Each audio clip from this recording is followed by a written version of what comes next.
Oui, donc bonjour. Nous sommes heureux, Michel et moi, de vous accueillir pour cette session sur sommeil et troubles du neurodéveloppement, donc session pédiatrique. Et nous allons donc commencer par notre première oratrice, le professeur Schröder, qui va nous parler des troubles du sommeil chez les enfants avec troubles du spectre de l'autisme. Merci beaucoup Patricia, bonjour à tous. Donc, je suis ravie d'introduire cette session par les troubles du spectre de l'autisme à Strasbourg. Donc vous me connaissez pour le sommeil, mais je coordonne aussi un centre d'excellence, un des 5 centres d'excellence pour l'autisme et des troubles du neurodéveloppement à Strasbourg. Voici mes liens d'intérêt.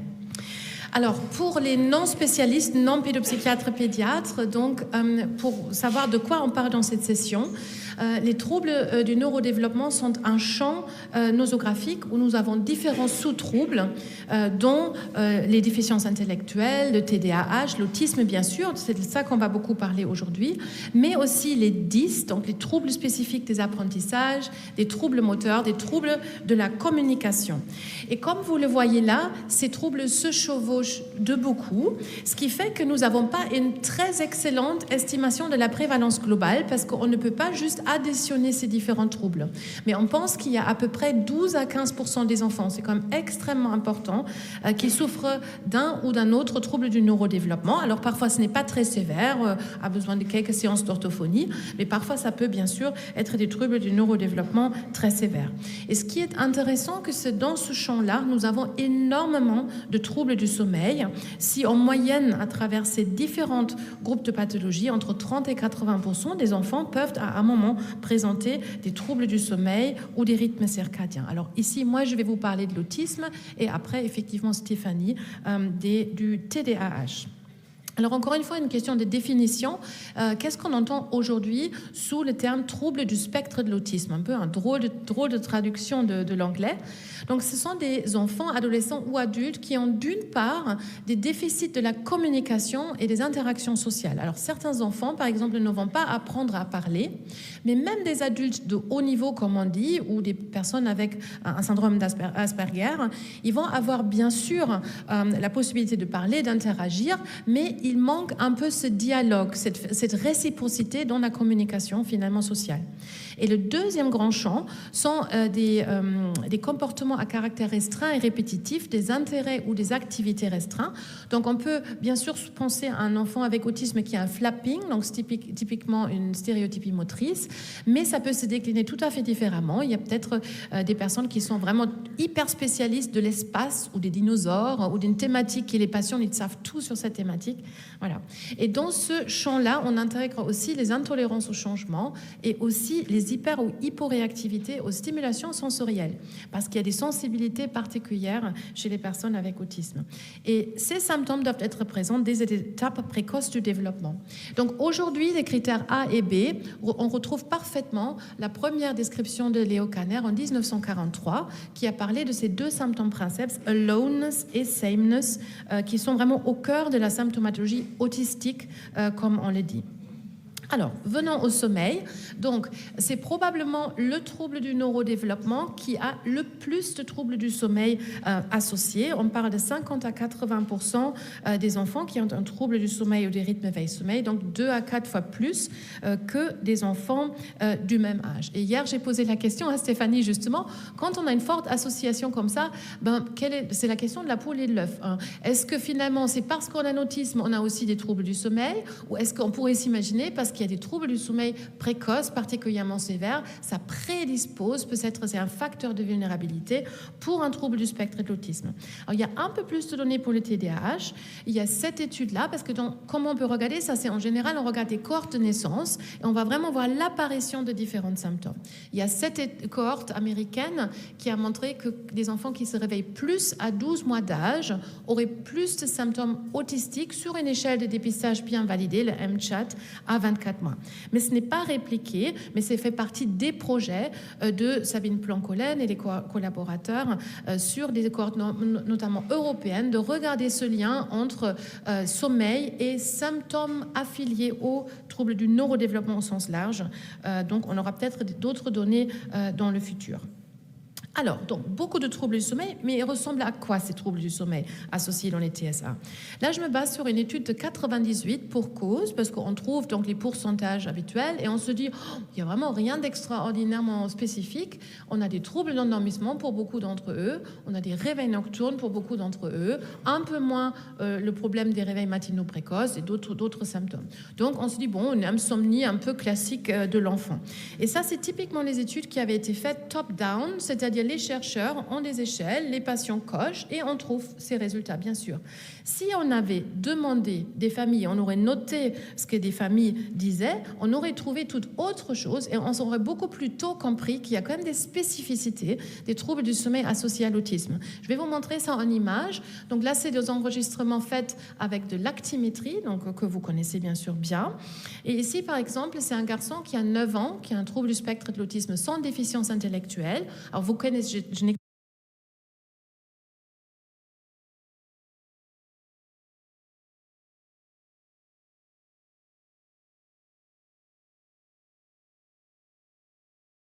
n'explique pas comment on lit une actimétrie.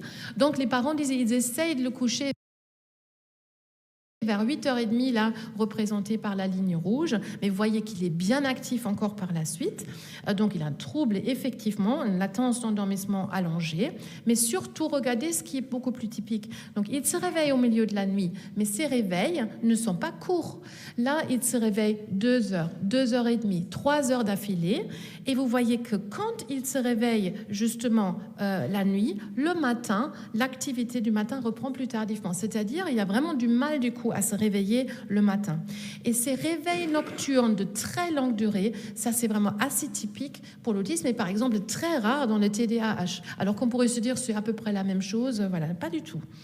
Je vous montre que ça peut être beaucoup plus sévère encore. Ici, d'abord, l'agenda de sommeil d'une fille qui a 6 ans, qui a un TSA avec une déficience intellectuelle. Là aussi, vous voyez, on a déjà bien travaillé sur la régularité du coucher avec la maman, mais l'enfant s'endort vraiment nettement plus tard. Et après, même quand elle dort, elle se réveille beaucoup. Et un agenda comme ça, parfois, on se dit, c'est pas possible, en fait, que ça soit réellement aussi sévère. Et là, vous voyez, l'actimétrie qui est associée, c'est tout à fait ça. Donc, des heures et des heures et des heures de réveil pendant la nuit. Et parfois, on a des situations comme ça. Certes, ici, on n'est pas dans un TSA pur. Il y a une association avec une déficience intellectuelle. Il y a aussi un syndrome génétique, donc mutation de SHANK3 associée. Mais vous voyez, là, on a même du mal à distinguer le jour et la nuit. Donc, juste pour vous dire, derrière ce terme trouble du sommeil associé au TSA, il y a aussi tout un spectre de difficultés de sommeil, mais ils peuvent être vraiment, vraiment très sévères.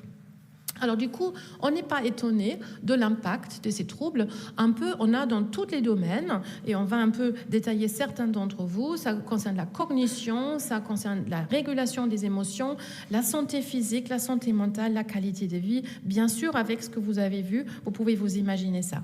Mais là encore, des études top-down, je trouve, ne reflète pas toujours autant l'impact que ça a réellement sur les familles. Et par exemple, ce sondage de Autism Speaks réalisé en 2019 était intéressant. Pourquoi ? Parce que pour la première fois, les parents pouvaient vraiment bien détailler quelle différence ça fait d'avoir un enfant qui a uniquement, entre guillemets, un TSA ou en plus d'un TSA, des troubles du sommeil. Donc ici, vous voyez à gauche des enfants TSA sans ou avec très peu de troubles du sommeil, à droite avec troubles du sommeil. Et on les a demandé pour les troubles du comportement. Donc chez ceux qui n'ont peu ou pas de troubles du sommeil, vous avez 20%, 22% qui ont un trouble du comportement. C'est déjà pas mal, un enfant sur 5. Mais ça atteint 50% des enfants qui ont des troubles du sommeil sévères. Donc c'est une différence importante. Pareil, et ça c'était une des premières études, si on écoutait les parents, ils auraient déjà dit depuis longtemps, oui, ça a un rapport entre les troubles sensoriels et les troubles du sommeil. Notamment, voilà, vous voyez qu'il y a à peu près 30% qui ont une sensibilité de bruit sans avoir des troubles du sommeil, mais pour ceux qui ont des troubles du sommeil modérés ou sévères, ça atteint presque 60% des enfants. Donc ces liens-là, il y a encore beaucoup d'études à faire, on ne peut pas les sous-estimer. Et quel impact sur les parents ? Donc beaucoup plus de parents, comme vous le voyez à droite, des enfants qui ont aussi des troubles du sommeil sévères, ont une anxiété ou une dépression. Et ça, je trouve, en tant que femme, particulièrement triste, mais ça reflète beaucoup la réalité. Si on regarde l'emploi des mamans, donc pour les enfants qui ont non seulement un TSA, mais aussi des troubles du sommeil sévères, 40% de ces familles, alors surtout américaines, les mamans étaient à domicile, alors que c'était que si on veut, 23% pour les enfants qui avaient un TSA sans trouble du sommeil. Donc l'impact est vraiment hyper important sur les familles. Et effectivement, basé sur tout un champ d'études de ce type, on a pu voir que les troubles du sommeil ont un impact sur la symptomatologie autistique qui est au cœur de l'autisme, dans les particularités sensorielles, mais aussi sur toutes les comorbidités associées qui sont plus fréquentes, plus d'anxiété, plus de dépression, plus d'irritabilité, plus de troubles du comportement, et sur la qualité de vie des familles. Donc, tout ce que je vous ai montré pour l'instant, sauf des exemples avec l'actimétrie, était basé beaucoup sur les études avec des questionnaires, donc on posait aux familles ou des familles pour vous noter des choses. Donc très peu de choses faites sur les enregistrements du sommeil, objectifs comme nous ici, on aime les avoir. Il y a cette étude tout de moins qui est très très grande, c'est pour ça que je la cite, de la Simon Simplex Collection, donc qui ont vraiment enregistré le sommeil chez plus que 2700 enfants et qui trouvaient un lien entre durée de sommeil et QI verbal et non verbal avec certains problèmes méthodologiques, mais je souhaitais quand même la citer. Alors pourquoi on ne fait pas plus de polysomnographie? Pour tous ceux parmi vous qui connaissent des personnes avec autisme, vous savez que c'est très difficile parfois d'être touché, de coller des électrodes, de tolérer tous ces équipements pendant une nuit. On a tous les laboratoires qui sont ici présents, bien sûr, on a des méthodologies en place pour habituer maintenant les enfants. Mais même, on peut se demander parfois, est-ce que c'est la meilleure méthode? Parce qu'une nuit dans un laboratoire, ou même si c'est 2 nuits, est-ce que c'est vraiment ça qui reflète le mieux leur qualité de sommeil? Donc c'est important d'avoir des méthodes plus écologiques, et bien sûr, l'actimétrie en fait partie. Et ce sont des données issues d'un PHRC national. C'est pour ça que vous voyez les équipes lyonnaises de Tours et les équipes strasbourgeoises associées. Donc, on avait comparé du coup l'actimétrie versus la polysomnographie enregistrée en parallèle pour voir est-ce que l'actimétrie estime correctement des paramètres de la qualité du sommeil. Bien sûr, on ne voit pas s'il y a un SAS ou s'il y a une épilepsie nocturne, mais si on veut juste avoir une idée de la qualité du sommeil, et l'actimétrie reflète bien le temps total de sommeil, la latence d'endormissement et l'efficacité du sommeil. Ce qui nous a permis après d'aller plus loin et de dire voilà, comment on peut quantifier alors le lien entre des troubles du sommeil objectivement enregistrés par actimétrie et des troubles du comportement diurne, à nouveau dans un groupe d'enfants issus de cette cohorte d'un PHRC national, des enfants jeunes entre 3 et 10 ans. Et on a pu analyser combien de pourcents de leurs symptômes d'irritabilité, de retrait social ou de comportement stéréotype pourraient s'expliquer par les paramètres liés au sommeil et au rythme circadien. Et on a vu, notamment, vous voyez, pour les stéréotypies, ça colle assez bien avec la clinique, qu'un tiers des symptômes pouvaient être expliqués en lien avec le sommeil et des rythmes. Et quand on a une variable qu'on a sortie qui est intéressante, et je pense sur laquelle collectivement ce serait intéressant de publier plus ou de regarder plus, c'est la période de sommeil la plus continue. Parce que ce n'est pas pareil si on se réveille 2 fois par nuit, mais c'est une fois en tout début et en toute fin de nuit, et entre-temps on dort bien, ou si la nuit est entrecoupée vraiment en plusieurs bouts. Donc, on a regardé la période la plus longue non interrompue et vous voyez, au sein de cette population avec enfants avec autisme, ceux qui ont beaucoup d'irritabilité dorment 1 heure de moins d'affilée par rapport à ceux qui en ont moins, 1 heure de plus par rapport à ceux qui ont beaucoup de symptômes d'irritabilité. Et pareil, ceux qui ont beaucoup de stéréotypies dorment 75 minutes de moins d'affilée que ceux qui ont peu de stéréotypies. Donc, c'est vraiment significatif comme différence basée sur ce LSE, le Longest Sleep Episode. Donc, vous pouvez vous imaginer avec tout ça que pour les familles, si on fait des focus groups avec les familles, ils disent « Ah bah c'est sûr, le sommeil, c'est vraiment une de nos priorités ». Donc les premiers qui ont vraiment instauré ça de manière assez systématique, c'était les Anglais, qui ont créé des focus groups dans plein de pathologies. C'était une petite publication en 2018. Et là, les parents citaient les troubles du sommeil de leur enfant ici en jaune et leur propre stress lié avec leurs troubles du sommeil comme des priorités pour la recherche. Parce que finalement, c'est comment on peut se conceptualiser tout ça. On a un trouble du neurodéveloppement, ici le TSA, qui est bien sûr, lui, basé sur les facteurs génétiques et environnementaux intégrés, et qui va du coup provoquer un certain type de trouble du comportement ou de la dysrégulation des émotions. Le TSA va aussi être, comme on a vu, très fortement lié à des troubles ou la dysrégulation au niveau du sommeil, et comme nous avons aussi montré, notre équipe notamment, que les deux sont fortement liés. Alors que la partie gauche, on ne peut pas trop changer. C'est difficile, si, en effet, avec des programmes comportementaux, de travailler directement sur les comportements. Mais on peut aussi utiliser le sommeil comme levier pour finalement améliorer la symptomatologie comportementale et émotionnelle des enfants avec TSA. Et du coup, encore une fois, on n'est pas surpris, mais il y a des associations nationales qui représentent des personnes avec TND, soit dans le domaine de la déficience intellectuelle, TDAH, TSA. Vous voyez ici tous les représentants nationaux. Ils font partie d'un comité qui existe au niveau national qui s'appelle le groupe des réflexions des associations et des personnes concernées pour la science, le GRAPS. Et donc, ils ont choisi pour la première thématique de leur travail commune en recherche participative, la thématique du sommeil. Ça venait pas du tout de nous. On n'était pas du tout en lien avec eux au début. Et du coup, ils nous ont contactés, donc notamment le groupe du neurodéveloppement de la SFRMS, qui aujourd'hui sont beaucoup de personnes que vous connaissez au GSEA, et d'autres chercheurs. Et vous regardez, vous reconnaissez plein de personnes ici présentes. On s'est mis au travail pendant une année. On a créé des groupes de réflexion, en fait, autour du problème, le pourquoi, le comment, les demandes et solutions, les enjeux et perspectives. Et donc, cette collaboration entre personnes concernées et chercheurs a amené, donc c'était financé par l'ITMO Neurosciences et le GIS Autisme, a amené à un colloque. On est retourné donc vers les associations, vers la base, on a collecté des témoignages aussi, et on a présenté tous ces résultats, finalement, de la recherche participative qui devait nous mettre un agenda de choses à rechercher lors d'un colloque qui a eu lieu en juin 2021. Et je remercie tous les chercheurs ici présents pour leur travail à ce niveau-là. Donc, ça c'est un peu pour décrire la difficulté dans laquelle on est. Maintenant, on n'a pas encore compris pourquoi il y avait autant de difficultés de sommeil chez les personnes avec TSA et pourquoi, par exemple, c'est un peu différent que ce qu'on peut observer dans le TDAH que vous allez écouter dans un instant. Alors évidemment, vous savez, dans la régulation des rythmes veille-sommeil intervient bien sûr beaucoup le système circadien et la production et la sécrétion de la mélatonine endogène, donc produite par le corps, par la glande pinéale. Et donc les chercheurs assez tôt, donc la première publication date de l'année 2000, se sont dit mais peut-être il y a un problème avec cette sécrétion de la mélatonine qui fait que des personnes avec autisme ont beaucoup de problèmes de sommeil. Donc première publication qui montre qu'il pourrait y avoir un déficit de sécrétion de la mélatonine chez les personnes avec autisme.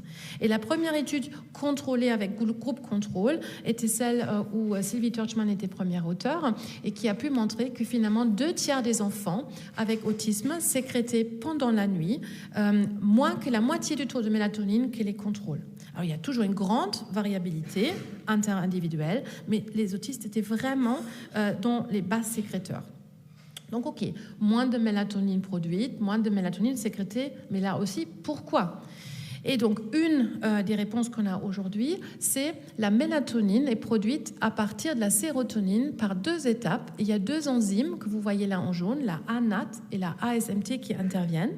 Et donc, les chercheurs, c'est un peu compliqué, ça paraît compliqué, mais c'est assez simple, cette diapositive. Ils ont regardé, en fait, déjà combien de sérotonine était dans le son présent, N-acétyl de sérotonine et mélatonine. Et ils ont vu que, effectivement, les personnes avec autisme, comparées à leurs parents et les contrôles, avaient moins de mélatonine, mais plus de sérotonine. Donc, ça suggérait qu'il y avait un problème dans la synthèse. Et effectivement, ils ont regardé après l'activité enzymatique des 2 enzymes. Ils ont pu montrer qu'elle est moindre pour les 2 enzymes chez les personnes avec autisme comparées aux parents et contrôles, et que c'était corrélé directement au taux de mélatonine retrouvés. Et après, dans d'autres études, ils ont pu voir ceux qui ont essentiellement un enzyme qui dysfonctionne, ceux qui ont 2 enzymes qui dysfonctionnent. Donc voilà, c'est en tout cas beaucoup de travaux de recherche ont été menés et c'est parmi les hypothèses, en tout cas principales aujourd'hui, qu'on a pour les troubles du sommeil dans l'autisme. Ça doit s'enrichir encore, mais c'est ce qu'on sait déjà. Alors chez l'enfant avec TSA, ça s'était basé sur les prélèvements sanguins. Bien sûr, on ne peut pas faire des prises de sang facilement à des enfants avec TSA. Donc nous, on peut le faire en salive, mais là aussi, il y a des difficultés parfois, ou en urinaire. Alors ce qu'on fait, on recueille des urines sur 24 heures, mais par des périodes de collection. Alors soit on met cet outil-là dans les toilettes, ou on a un urinocole. Et du coup, on peut créer des courbes qui sont du coup forcément qui ont cette tête-là, parce qu'elles ne sont pas fluides comme des courbes si vous avez multi-échantillonnage sanguin. Voilà, où on peut décrire les profils de sécrétion de mélatonine chez ces personnes. Et donc ça, c'est des publications actuellement en cours. Ça sera à nouveau avec les mêmes auteurs. Patricia sera associée, Nadège Limousin de Tours aussi, parce que c'est des urines qui ont été collectées dans le cadre de l'étude du PHRC national. Et je vous montre déjà un peu des résultats. Alors, il y a bien sûr des fuites urinaires, etc. Donc, c'est quand même pas simple, même si on avait un échantillon de 60 enfants, vraiment interprétable. Et là où on a aussi toutes les autres mesures, on a ici une population de 30 enfants. Et ce que vous voyez, et ça c'est assez rassurant, il y a quand même plus de mélatonine sécrétée la nuit, donc entre 20h du soir et 8h du matin. Mais la journée, par contre, on ne peut pas dire qu'il n'y a pas de mélatonine sécrétée. Et notamment ce qu'on voit, on a encore pas mal de mélatonine dans l'urine entre 8h et 11h et entre 11 et 14h. Alors, si on veut voir un peu les différents profils qui existent, on trouve tous ces profils dans notre échantillon. Juste pour vous montrer, si vous dites ça, c'est un profil normal, la mélatonine urinaire n'est sécrétée qu'entre 20h et 8h du matin, on aurait ici un profil inversé, donc un peu comme dans le Smith Magenis, je pense Marion va en parler. On peut avoir des profils biphasiques où clairement il y a une deuxième sécrétion durant la journée, et on peut avoir des profils retardés. Un peu retardés, c'est-à-dire on a encore de la mélatonine présente dans l'urine du matin, et très retardé, mais on a encore de la mélatonine présente même dans l'urine entre 11 et 14 heures. Et on a trouvé parfois des profils avancés. Alors la répartition est celle-ci. Donc la majorité des enfants, la grande majorité, ont un décalage de phase de la sécrétion.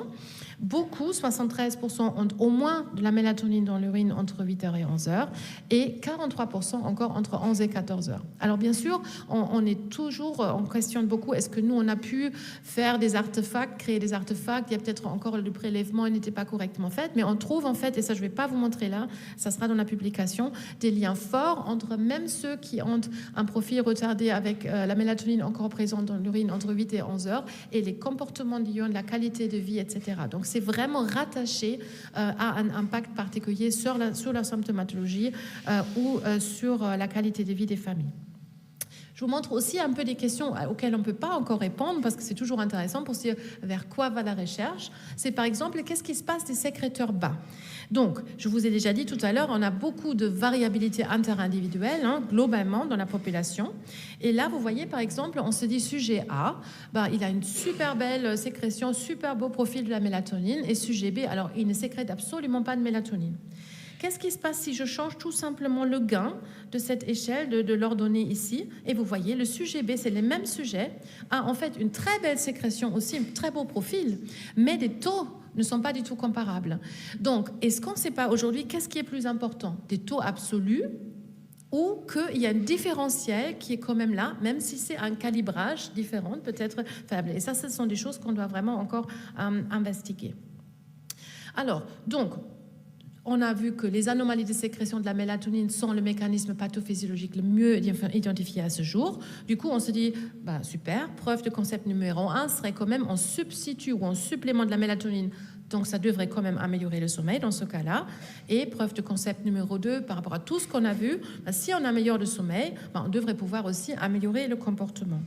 Et ça, moi j'ai eu beaucoup de chance de pouvoir participer dans cette étude randomisée contrôlée internationale sur 125 enfants âgés entre 2 et 17 ans, où on avait une RCT, une étude randomisée contrôlée de 13 semaines en double aveugle et 2 ans en phase ouverte. Et effectivement, on a pu montrer que, donc si vous regardez juste la partie qui est avec le fond jaune, après 3 mois de traitement, les enfants avec autisme avaient 1 heure de plus de sommeil s'ils étaient dans le groupe actif qui recevait la mélatonine LP par rapport à 9 minutes pour le contrôle.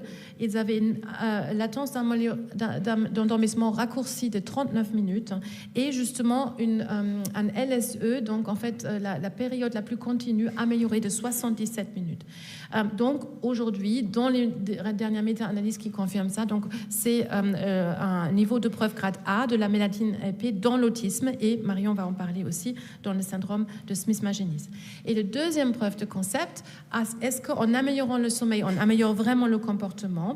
Oui, dans cette étude, on a pu montrer, alors que c'est une population très hétérogène, que notamment des comportements externalisants étaient significativement améliorés après 3 mois, donc notamment l'hyperactivité motrice, et ça améliorait aussi la qualité de vie des familles. Donc, mélatonine LP, niveau de preuve grade A.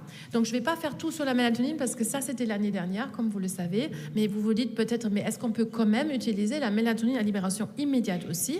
Vous voyez, les profils, du coup, ne sont pas les mêmes. Si on donne la mélatonine à libération immédiate, c'est la courbe jaune. Donc, elle est très vite disponible. 2-3 heures après, on n'a plus rien dans le sang, alors que la mélatonine LP est bien disponible toute la nuit. Oui, ça fonctionne aussi, comme nous montre cette étude de Paul Gringras de 2012, et notamment, ici, on a à la fois sur l'agenda de sommeil et sur l'actimétrie une belle amélioration de la latence d'endormissement. Et pourtant, on se dit, mais on gagne quand même pas beaucoup en termes de temps total de sommeil. Ben, c'est parce qu'on avance aussi le réveil matinal. Parce que je vous rappelle ce qu'on a dit l'année dernière, la mélatonine LI, et ce n'est pas le cas du tout pour la LP, est aussi avance la phase de sommeil. Donc, elle avance le début du sommeil, mais elle avance aussi la fin du sommeil. C'est un agent chronobiotique, alors que ce n'est pas le cas pour la mélatonine LP parce qu'elle est bien présente toute la nuit. Donc ça, c'est la grande différence. Donc, par rapport au traitement, là on a parlé de traitement pharmacologique. Juste pour conclure, bien sûr, je vous rappelle que ce n'est pas qu'une histoire de traitement pharmacologique. C'est très important de pouvoir évaluer correctement tout le sommeil des enfants avec TSA, ne pas passer à côté, bien sûr, d'autres troubles qui pourraient exister, le SAS, le syndrome de jambes sans repos, même si la recherche nous suggère aujourd'hui que ce n'est pas plus fréquent dans les TSA qu'en population pédiatrique générale.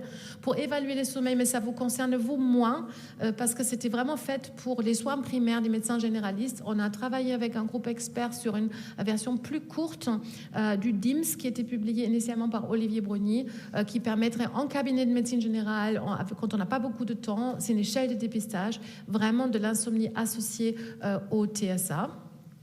Mais on vous rappelle que l'approche thérapeutique, et je ne vais pas tout détailler ici, est vraiment, comme toujours, psychoéducation parentale d'abord, hygiène de sommeil adaptée à l'enfant avec TSA et des interventions comportementales, bien avant considérer le traitement pharmacologique où la mélatonine est aujourd'hui, bien sûr, le premier traitement. Je finis avec des références où vous pouvez trouver les outils, les ressources. Bien sûr, sur le site du réseau Morphée, il y a une section notamment très intéressante sur sommeil et handicap. Et dans les ressources, vous trouvez aussi les agendas de sommeil, les échelles spécifiques. Bien sûr, sur le site de la SFRMS et notamment sur l'onglet GSEA, où vous avez donc des différents questionnaires qu'on utilise le plus en sommeil pédiatrique à disposition. Et notamment une vidéo, ça c'est très important. Si vous avez un enfant avec TSA, que vous adressez un centre de sommeil, très important que puisse visualiser la vidéo faite par Patricia et son équipe.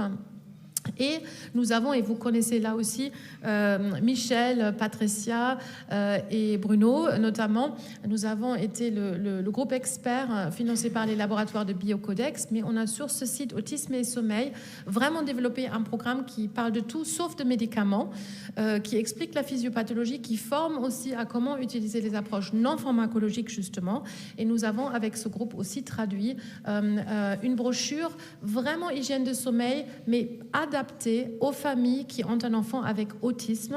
Et du coup, le langage est très adapté et aussi on est moins rigide au niveau des conseils qu'on peut donner. Donc vraiment, je vous la conseille. Vous la trouvez gratuitement sur le site du réseau Morphée aussi. Et sinon, on fait tout un tas de choses pour les personnes concernées. On a enregistré un podcast avec Stéphanie Gruet-Marsan dans la série Tous pareils ou presque sur le sommeil. Et d'autres podcasts sont en cours. Notamment, il y a une série qui s'appelle Mapato. Je ne connaissais pas non plus. Donc, c'est ma pathologie chronique. Et la saison 2 est entièrement dédiée au TSA. Et il y a 2 épisodes sur le sommeil qu'on a enregistrés. Voilà, je termine. Je remercie mes équipes de pédopsychiatrie, c'est une partie ici présente, et bien sûr aussi l'équipe de recherche en sommeil, l'équipe CircSom et le laboratoire qui fait tous les dosages de la mélatonine. Et merci à vous pour votre attention.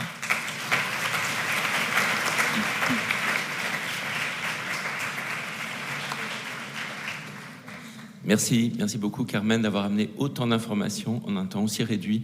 Ça montre l'importance de ce champ, la difficulté d'enregistrer ces enfants, aussi de leur proposer des techniques qui sont pas trop invasives, le retentissement chez les parents. Moi je voudrais, il y a des gens qui s'en vont, mais remercier tout le monde d'être présent à ce Sympo, parce que les troubles du neurodéveloppement, c'est une vraie problématique en santé publique, en particulier en pédiatrie. Et je crois que c'est avec des avancées comme ça. Il ne faudrait peut-être pas que la mélatonine soit l'arbre qui cache la forêt, peut-être d'autres choses à rechercher dans l'autisme. Moi, j'ai envie de voir aussi ce que Sabine va nous apporter comme data sur le fait que le sommeil soit un marqueur peut-être très précoce d'un dysfonctionnement chez des enfants qu'on voit très tôt dans leur vie.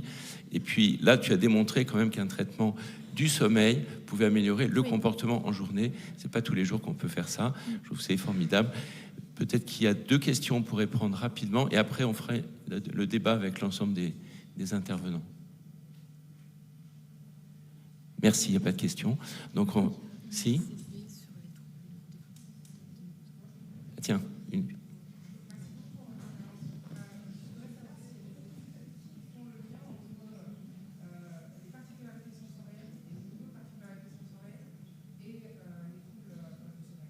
Alors, pas encore assez. Alors oui, est-ce qu'il y a des études qui ont regardé le lien entre troubles sensoriels ou particularités sensorielles et sommeil? Il y a encore beaucoup à faire. Par exemple, quand on me demande est-ce qu'il y a une évidence scientifique pour utiliser des couvertures lestées, donc c'est des couvertures très lourdes chez l'enfant avec TSA, on a une très bonne étude que Paul Gringras a fait et qui dit pas d'évidence scientifique. Et en fait, quand on regarde, c'est très problématique parce qu'il n'a pas du tout regardé les particularités sensorielles. Et évidemment, ça ne s'applique pas du tout à tous les enfants avec TSA. Mais ceux qui ont notamment une hyporéactivité proprioceptive, qui sont des enfants typiquement et qui ne dorment que quand les parents les serrent à l'endormissement très, très, très fort, là, souvent, on a une très bonne efficacité de la couverture lestée. Mais ça ne s'explique pas à tout. C'est tellement hétérogène, les TSA. Et ça, il faut faire beaucoup plus souvent. Vous avez raison, j'ai beaucoup regretté dans nos études qu'on n'a pas fait des profils sensoriels chez les enfants. Oui, tout à fait. Très bonne question. On va peut-être passer à la prochaine communication. Je pense que l'interaction entre les deux est très intéressante puisque Stéphanie Biulac, qui est professeure de pédopsychiatrie à Grenoble, va nous parler du TDAH, trouble déficit d'attention, hyperactivité. Peut-être on va voir comment en abordant le sommeil dans ce trouble, on peut aussi aborder le comportement diurne. Merci Stéphanie. Bonjour à tous. Donc, comme Carmen l'a bien introduit, dans les troubles du neurodéveloppement, c'est vraiment un groupe très hétérogène où il y a différentes pathologies, dont le trouble déficit de l'attention avec hyperactivité. Et ce qui existe aussi, c'est la comorbidité TDAH, TSA, et ça montre un petit peu la complexité des évaluations et aussi des prises en charge.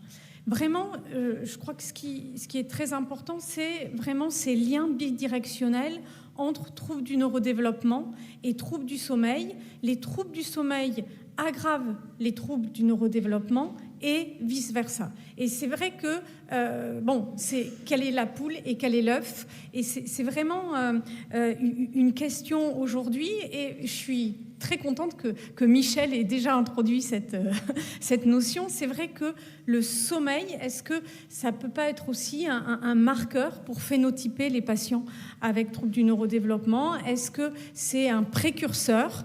Et vraiment, je crois que dans les années à venir, on va pouvoir essayer de mieux comprendre ça. Et c'est vrai que je vais aussi citer les travaux de Sabine Plancoulen qui fait ses suivis de cohorte.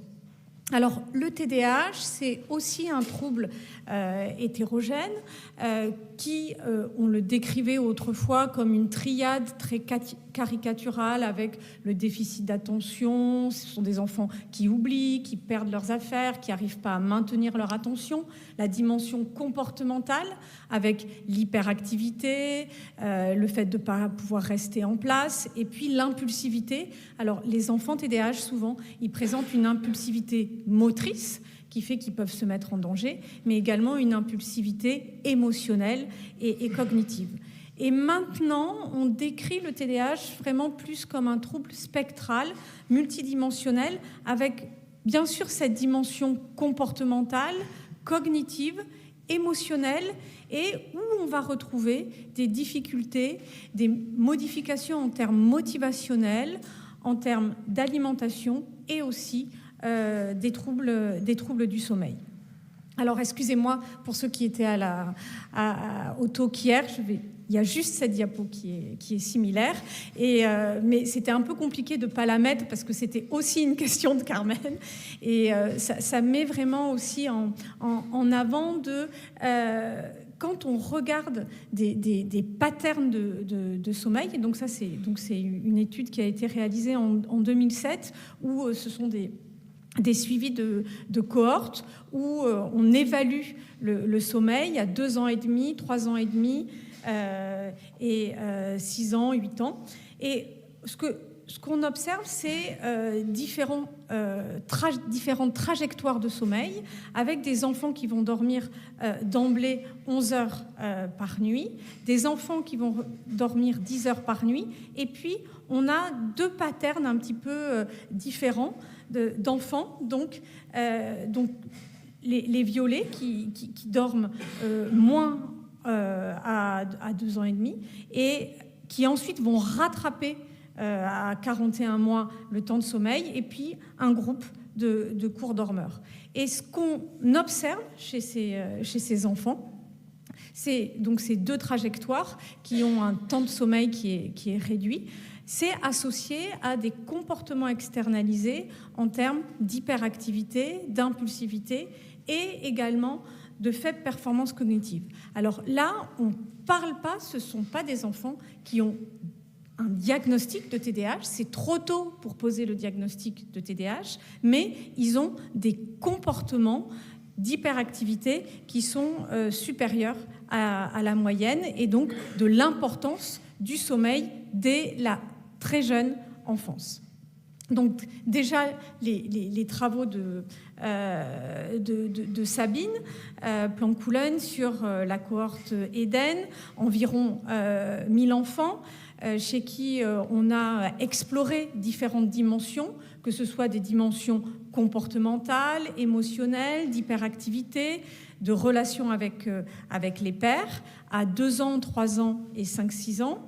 Et là, il y a 5 trajectoires sommeil qui sont mis en évidence. Ceux qui dorment peu, des longs dormeurs, et puis il y a des sujets qui sont modérés faibles et modérés hauts. Et quand on regarde là ces 3 trajectoires un petit peu particulières, avec une trajectoire où vraiment il y a un sommeil qui est avec une certaine instabilité de sommeil, on note des différences en fonction du genre et une association avec des problèmes d'hyperactivité et d'inattention chez le garçon, dans la trajectoire courte durée, trajectoire moyenne à faible durée de sommeil, et chez la fille dans la trajectoire instabilité de durée de sommeil. Donc ce qu'on observe en tout cas d'un point de vue comportemental, d'un point de vue dimensionnel, c'est que très précocement, on a des liens entre sommeil et symptômes d'hyperactivité et d'inattention. Néanmoins, ce n'est pas parce que je suis court dormeur dans la petite enfance que systématiquement je vais développer un trouble du neurodéveloppement. Mais quand le diagnostic de trouble du neurodéveloppement est fixé, dans cette population, quand je recueille les informations de la petite enfance, je retrouve très souvent des troubles du sommeil précoce. C'est quand même important d'insister là-dessus, et que tous les parents qui ont des enfants avec des troubles du sommeil sévères ne soient pas tout de suite trop inquiets, même si c'est très important de mettre en avant ce point-là. Alors, c'est vraiment... là, c'est donc une revue de la littérature qui a été réalisée sur donc les paramètres sommeil et les troubles du sommeil chez des adolescents qui présentent un TDAH ou sans TDAH. Et c'est aussi... vraiment, je crois que... dans l'avenir proche, et je pense que ça va être possible avec les nouveaux outils, on a même si c'est un petit peu plus simple d'enregistrer les enfants TDAH, c'est quand même compliqué d'enregistrer ces enfants qui ont des troubles du neurodéveloppement. Quand on a des études d'un point de vue qualitatif, quand la majorité des études sont faites sur les questionnaires, vraiment, les troubles du sommeil sont mis en évidence, mais dès qu'on fait des enregistrements, c'est compliqué. Donc là, ce travail qui est réalisé chez des adolescents montre que les sujets TDAH, ils ont des temps de sommeil qui sont plus courts, que ce soit la semaine, le week-end.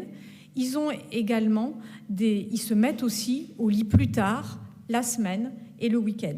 Et dans cette revue, en réalité, il y avait 3 études avec des données objectives en termes de polysomnographie et qui n'avaient pas montré de différence.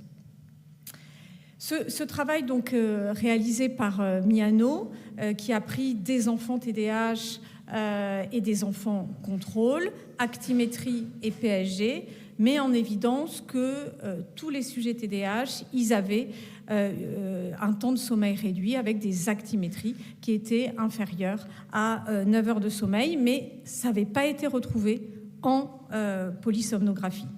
Donc vraiment, ces mesures objectives chez les sujets TDAH, chez les sujets troubles du neurodéveloppement, comme l'a dit Carmen, l'effet première nuit est peut-être plus important chez ces enfants-là. Ils ont des difficultés quand ils ne sont pas à domicile. Quand ils sont en laboratoire, on a des enregistrements, mais souvent qui durent moins de 5 heures.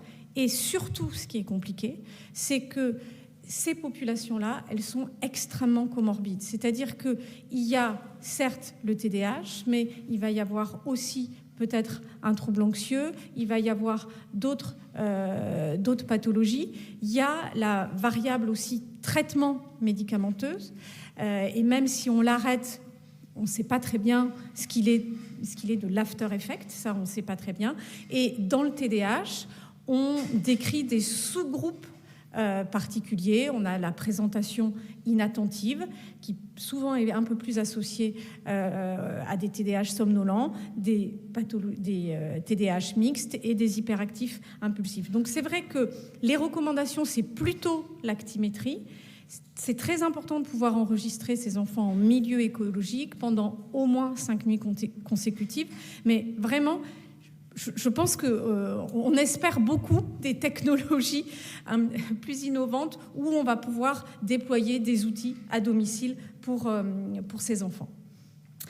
Alors, Miano, qui est donc une spécialiste du sommeil et du TDAH, pour vraiment montrer ces liens étroits entre TDAH et sommeil, décrit en réalité des phénotypes sommeil chez le sujet TDAH, avec des sous-groupes un petit plus identifiés, un sous-groupe narcolepsie-like, somnolent, un sous-groupe plutôt associé à des difficultés d'endormissement, un autre groupe plutôt associé à un SAS et un autre groupe avec plus des syndromes des jambes sans repos et un autre sous-groupe avec des anomalies EEG.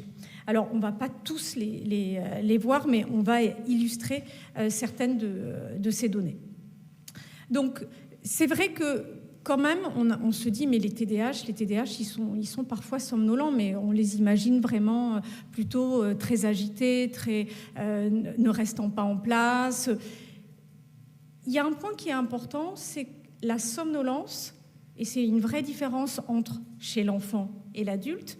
Chez l'enfant, la somnolence, elle s'exprime aussi par une hyperactivité, une instabilité psychomotrice, et donc va aggraver les symptômes TDAH de l'enfant. Donc, quand on fait des études là sur questionnaire avec des parents, où on a évalué le sommeil, la qualité de vie et le fonctionnement, on se rend compte que les enfants qui sont TDAH et somnolents, il y avait un véritable impact de la somnolence sur la qualité de vie et le fonctionnement des enfants TDAH. Ce travail qui est fait chez des enfants un petit peu plus grands, moyenne d'âge 13 ans, où là, on a mis aussi en évidence que les enfants TDAH, ils étaient plus somnolents, mais de façon intéressante, c'est que cette somnolence, elle était mise en évidence par l'enfant lui-même, par ses parents et par les enseignants. Donc, vraiment, un impact de la somnolence. Et là, chez des lycéens, on montre que ce sous-groupe, TDAH, somnolente, il a plus de difficultés à faire ses devoirs. Donc vraiment, cette somnolence diurne, elle a un véritable impact en termes de performance scolaire, de résultats scolaires, de difficultés d'organisation. Et c'est vrai que une des caractéristiques des enfants TDAH, c'est les difficultés en termes de fonction exécutive, de déficit d'inhibition. Alors, je ne sais pas qui était ce matin au premier talk sur SAS et obésité. Et c'est vrai que moi, j'ai l'impression que quand j'entends parler des enfants SAS avec obésité et qu'on nous fait une description des difficultés en termes de fonction exécutive, de difficulté à inhiber, le primum movens du trouble du TDAH, c'est vraiment ce déficit d'inhibition. J'ai du mal à me dire que chez ces patients, il n'y a pas quelques TDAH dans le coin. Mais bon, en tout cas, vraiment, probablement que la somnolence vraiment aggrave la symptomatologie du TDAH. Quand on regarde justement un petit peu ces liens entre TDAH et SAS, avec un chevauchement de la clinique, et c'est vrai que ce n'est pas toujours très simple de se dire est-ce que je suis dans l'expression, entre guillemets, de symptômes TDAH-like, et c'est juste, entre guillemets, un syndrome d'apnée obstructive du sommeil, ou est-ce que je suis dans la comorbidité TDAH avec SAS? Ce travail donc réalisé chez des enfants de 4 à 11 ans, on regarde que chez les sujets TDAH-SAS, avec une symptomatologie plus en termes de rhinite allergique et d'hypertrophie des adénoïdiennes, et chez les 6-11 ans, il y avait plus d'hypertrophie amygdalienne. En tout cas, ce sous-groupe TDAH-SAS avait plus de problèmes de sommeil, avec plus de dysrégulation émotionnelle, avec plus de difficultés comportementales. Donc vraiment, la présence du SAS, c'est aussi un élément délétère dans l'expression du SAS.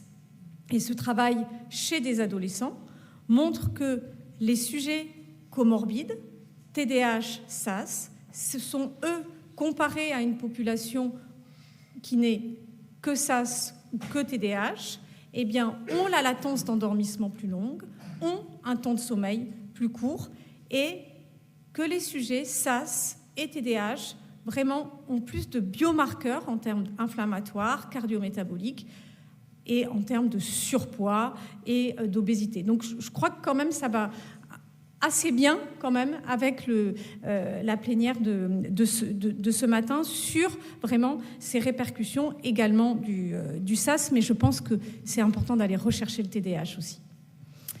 Qu'en est-il maintenant du lien entre TDAH et chronotype vespéral et syndrome de retard de phase? Vraiment, maintenant, on a une littérature qui est assez importante sur ces liens entre TDAH et retard de phase, et que ce soit en population adulte ou chez l'enfant, les sujets TDAH, ils sont souvent chronotypes du soir, avec un syndrome de retard de phase chez l'enfant et chez l'adulte.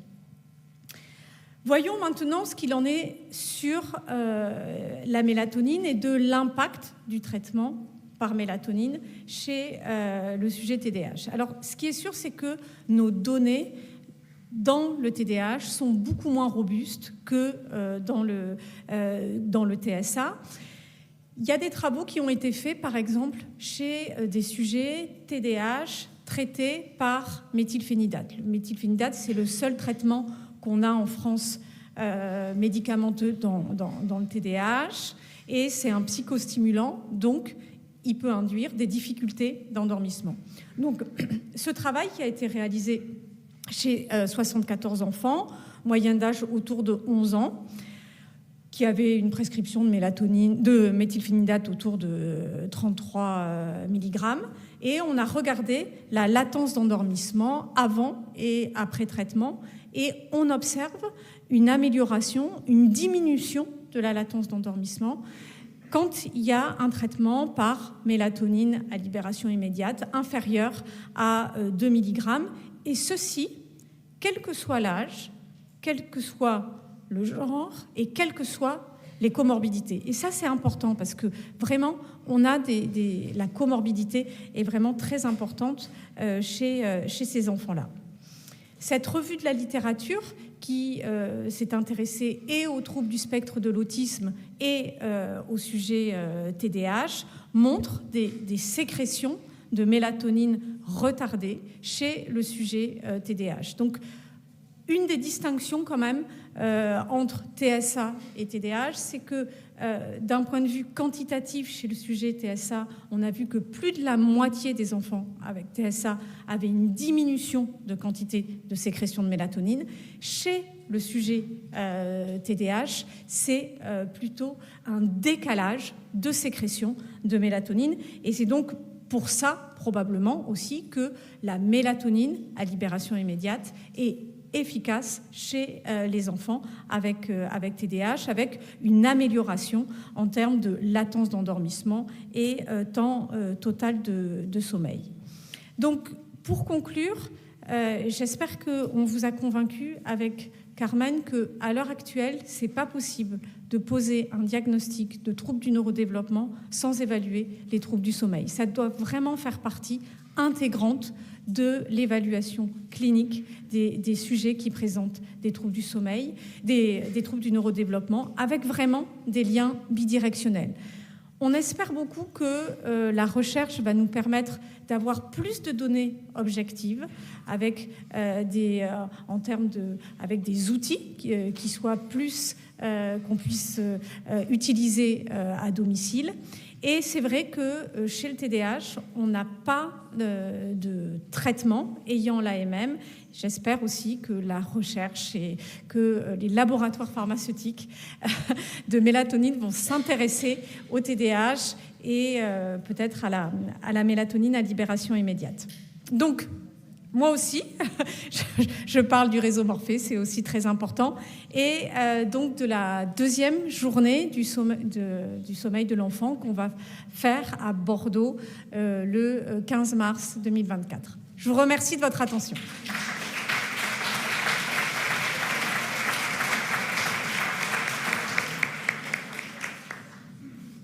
Merci beaucoup Stéphanie, tu nous as montré aussi la complexité déjà dans l'appréciation phénotypique de ces enfants, les méthodes d'exploration. Partez pas parce qu'on n'a pas fini, il y a beaucoup de choses encore. Juste une question sur la somnolence. On a beaucoup parlé de problèmes de sommeil, ils sont difficiles à définir dans le TDAH, il n'y a rien de très spécifique. Mais dans la somnolence diurne, on a montré qu'il y avait des variabilités, un trouble de l'éveil, du maintien de l'éveil. C'est aussi pour ça que le méthylphénidate et les autres, on l'a vu hier à la session narcolepsie, va marcher dans ces pathologies un peu croisées. Et pour Carmen, je voulais savoir, dans l'autisme, on n'a pas beaucoup regardé les troubles de l'éveil dans l'autisme. S'il y avait un maintien de l'éveil, c'est difficile probablement de faire des TIL ou d'avoir des méthodes objectives de mesure de l'éveil. Mais est-ce qu'il y a une spécificité, et en particulier dans les overlaps entre TSA et TDAH, parce que les formes frontières ne sont pas toujours très claires.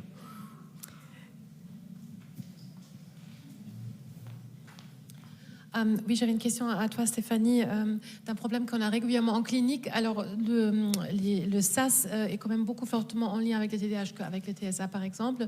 Et dans la population clinique, je me pose souvent les questions quand on a un enfant qui a clairement un TDAH, indépendamment du SAS, mais qui a aussi un SAS.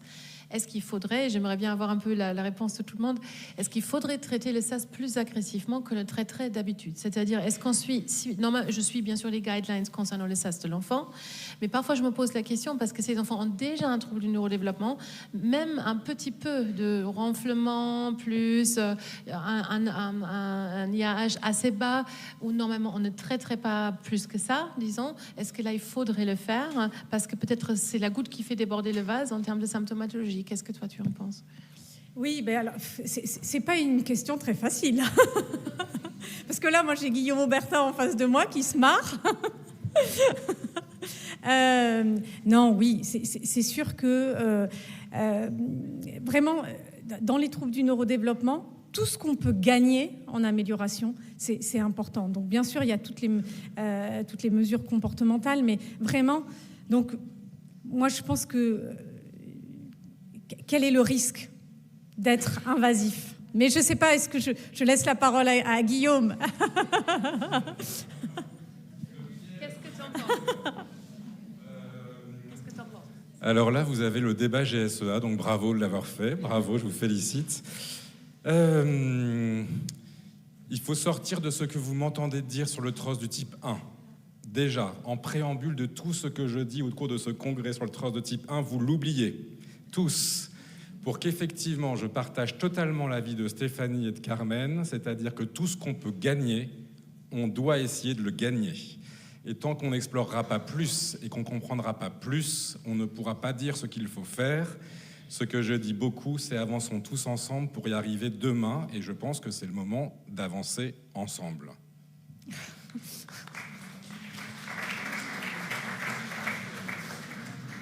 Ça, c'est très consensuel. Bravo. Mais je voudrais juste quand même faire un point, c'est que dans le TDAH et dans le TSA, on est dans un TND.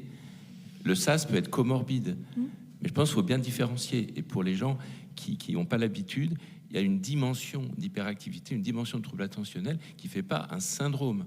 Donc, il y a un syndrome, le TDAH, qui est on peut le critiquer, mais enfin, c'est quand même quelque chose qui est relativement bien défini et qui n'est pas créé par des apnées. Et la comorbidité peut arriver aussi, parce que c'est prévalent. Mais il y a deux choses différentes et qu'on doit distinguer. Donc, c'est pour ça que l'aspect neurodéveloppemental est très important. Et je crois que Stéphanie, tu l'as bien montré, et que dans les TDAH très jeunes, tu as dit tout à l'heure, c'est trop tôt pour faire le diagnostic, mais enfin, on sait bien qu'il y a une dimension et qu'on va surveiller ces enfants peut-être jusqu'à l'âge de 6 ans et qu'après, ils vont développer un TDAH qu'ils vont garder jusqu'à l'âge adulte. Et d'ailleurs, il y a des données maintenant sur le sommeil local dans le TDAH de l'adulte qui sont très intéressantes parce que vous n'êtes pas toujours somnolent au point de vous endormir dans un TIL, vous ne faites pas de SP, parce que tu as dit narcoleptique-like, mais il n'y a pas de SOREM dans le TDAH, ou alors c'est plus des TDAH. Mais en revanche, il y a une drowsiness où il y a des choses qui sont à expertiser avec des méthodes peut-être plus fines qu'on doit regarder dans les troubles de l'éveil, finalement. Mais alors, moi, j'avais enregistré des sujets TDAH adultes où là, c'est plus simple en réalité de faire des mesures objectives. Et c'est vrai que chez le sujet TDAH adulte somnolent, si on regarde la moyenne au TIL, bien sûr qu'elle est supérieure à 8, mais ce qui est important, je crois, c'est de regarder de façon individuelle les résultats au TIL, et on a des TIL qui sont hétérogènes. On va avoir peut-être deux siestes à moins de 8 minutes, et puis on va en avoir une à 13-14. Mais par exemple, chez un adolescent, avoir même 2 TIL à 10 minutes, en termes d'apprentissage, ça a une vraie répercussion. Donc c'est là où c'est sûr que le TIL, c'est parfait pour la narcolepsie. Chez nos sujets qui ont des troubles du neurodéveloppement, c'est trop dur. Donc c'est là où on a des progrès à faire. Oui, une dernière, et après il y en aura une qui a été posée en visio. Bonjour, je voulais savoir s'il y avait des études qui montraient l'impact du méthylphénidate sur le sommeil. Oui, alors il y a des études sur l'impact du méthylphénidate chez le sommeil. C'est celle que j'en ai montré une là justement, où on avait avec le méthylphénidate on peut avoir différentes situations. On peut avoir une aggravation en termes de augmentation de la latence d'endormissement, mais chez les sujets TDAH, on a aussi des difficultés d'endormissement parce que ces enfants, ils ont une résistance au coucher. Ce qui est compliqué chez les enfants TDAH, c'est vraiment, ce sont des enfants qui sont non compliants, qui ont des difficultés à respecter les règles de la maison, et aller au lit, c'est aussi une contrainte. Et chez ces enfants-là, quand on va mettre en place du méthylphénidate, on va améliorer ces comportements d'opposition et le sommeil, le coucher se passe mieux. Mais en termes de données objectives, ça, on n'a pas de données objectives. On a des données objectives sur méthylphénidate qui entraîne plus de latence d'endormissement, avec une augmentation de la latence d'endormissement. Mais sur l'effet positif, c'est vraiment plus la clinique. Mais je pense que Michel, Carmen, vous êtes d'accord avec ce que sur... Banachevski, je ne sais pas s'il est là, en EEG densité, haute densité, qui montre que les enfants sous méthylphénidate ont un plus de sommeil lent profond. Ah, et mais en il y a tout cas, des que études... le fait du sevrage aggrave le sommeil. Donc, il faut savoir que quand on utilise des méthylphénidates à durée de vie très courte, quand vous arrivez au moment de vous coucher, vous êtes en rebond, en syndrome de sevrage de méthylphénidate. Donc il y a intérêt à regarder la cinétique du méthylphénidate que vous allez choisir. D'ailleurs, il y a le nouveau méthylphénidate là, qui va être utilisé dans le HI, mais qui peut-être aussi a des intérêts dans le TDAH. En tout cas, il ne faut pas hésiter à changer les cinétiques jusqu'à ce qu'on trouve quelque chose qui fonctionne. Et peut-être on peut éviter la mélatonine dans certains cas. Mais est-ce qu'il faut l'éviter? Je ne sais pas. On sait pas.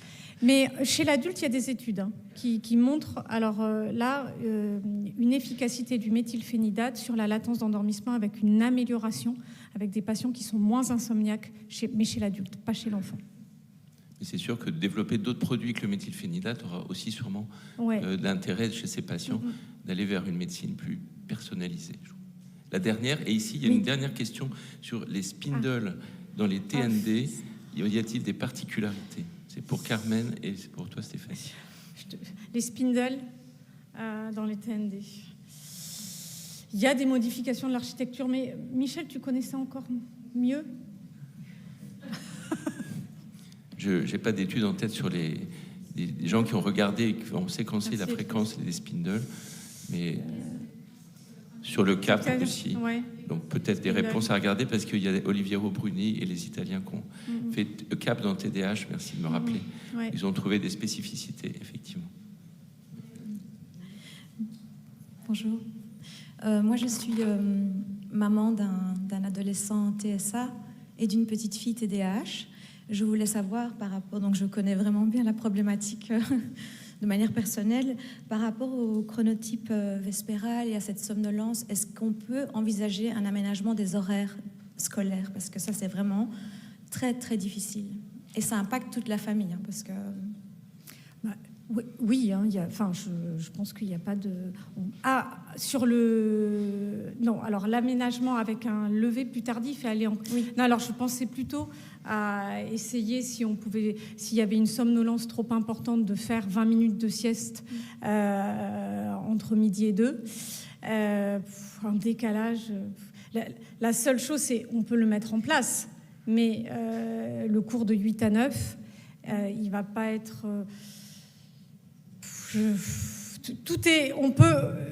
on peut essayer. Enfin, je pense que c'est des choses qui peuvent être essayées, mais après, comment faire pour rattraper cette heure de 8 à 9 quoi. C'est plus ça, en fait. Mais d'un point de vue, je dirais, administratif, ça, on peut le faire. Si vous avez une école avec qui vous pouvez bien discuter. La seule chose, c'est après, concrètement, quoi, pour... Voilà, on est obligé de passer à la conférence suivante. Donc un très grand merci, vous voyez l'enthousiasme. Et donc, le dernier présentation de ce Sympo, je suis vraiment très heureuse d'accueillir le docteur Marion Comajon, qui est neuropédiatre et qui s'est intéressée, donc il y a déjà maintenant 2 ans, puisqu'elle a fait son master sur le sujet, à la sensibilité de la lumière des enfants Smith Magenis. Et je trouvais que c'était tout à fait normal qu'elle puisse se présenter dans ce Sympo. Donc, on va lui laisser la parole. Merci Patricia. Donc, je suis ravie d'être là aujourd'hui pour vous présenter les troubles du sommeil dans une pathologie génétique particulière qui est le syndrome de Smith Magenis. On l'a vu avec les autres intervenants, le sommeil, il y a vraiment un enjeu qui est important dans un certain nombre de troubles du neurodéveloppement de l'enfant, avec des impacts en termes de qualité de vie, que ce soit pour l'enfant ou pour sa famille, et ce particulièrement dans le syndrome de Smith Magenis. Donc le syndrome de Smith Magenis, c'est une pathologie rare avec une prévalence de 1 pour 25 000. Il est lié la plupart des cas à une microdélétion sur le bras court du chromosome 17, plus rarement à une mutation directe dans le gène RAI1. Et il va associer une triade avec un retard de langage, un trouble du rythme veille-sommeil et des troubles du comportement qui sont marqués. Il y a des petites caractéristiques morphologiques qui peuvent vous amener au diagnostic chez ces patients-là. Le fait d'avoir des cheveux clairs, un grand front, un hypertellurisme, plutôt une hypoplasie de l'étage moyen, cette petite bouche tombante qui est assez caractéristique en chapeau de gendarme, les fentes palpébrales également obliques en haut et en dehors, quelques malformations un petit peu plus discrètes des extrémités, une scoliose. C'est des enfants qui vont avoir initialement plutôt un retard staturopondéral avec une petite taille, un petit poids, et qui va évoluer à l'adolescence vers une obésité qui est liée à des troubles du comportement, et en particulier des troubles du comportement alimentaire dont on va rediscuter. D'un point de vue neurologique, c'est des enfants qui ont une hypotonie néonatale initialement, avec souvent des difficultés d'alimentation, et parfois même une alimentation sur sonde nasogastrique les premières semaines, premiers mois de vie. Ils vont avoir un retard de développement psychomoteur qui va être global, avec un retard de marche, souvent une marche qui est acquise vers l'âge de 2 ans, et un retard de langage. C'est des enfants qui vont être fréquemment amenés à utiliser des méthodes alternatives de communication. Ça peut être les langages des signes ou les pictogrammes. Ils ont le plus souvent une déficience intellectuelle qui va être légère à modérée, une insensibilité ou une hyposensibilité à la douleur qui va exacerber aussi certains troubles du comportement, et des grandes difficultés d'intégration sociale, de fonction exécutive, de mémoire à court terme, avec plutôt une mémoire à long terme qui semble conservée. Dans 10 à 30% des cas, on peut aussi avoir une épilepsie qui va être associée au Smith Magenis, mais qui n'est pas spécifique ni d'un point de vue clinique, ni d'un point de vue électroencéphalographique. C'est des enfants qui ont des troubles vraiment majeurs du comportement et qui même souvent sont au premier plan du tableau clinique avant même les troubles du sommeil, avec une grande agitation, une hyperactivité, une impulsivité, des crises de colère qui vont être fréquentes et une auto-hétéroagressivité. L'hétéroagressivité dans le Smith Magenis, elle va surtout se manifester envers les figures d'attachement que sont les parents à cet âge-là. Et l'auto-agressivité, ça va être surtout des morsures, des pincements, une tendance à s'arracher les ongles et quelque chose qui est assez spécifique du syndrome de Smith Magenis qu'on ne retrouve pas forcément dans d'autres troubles du neurodéveloppement, c'est la tendance à mettre des objets dans les différents orifices corporels. C'est ce qu'on appelle la polyembolocoïlomanie et qui peut vous alerter si jamais ce genre de comportement se répète chez l'enfant. C'est des enfants qui vont également avoir un certain nombre de stéréotypies qu'ils vont partager avec le TSA, avec des autoserrements et un bruxisme en particulier. Les parents rapportent fréquemment des changements brutaux de comportement sans qu'il y ait d'éléments déclencheurs particuliers et une grande anxiété au changement qui est liée à une faible flexibilité cognitive.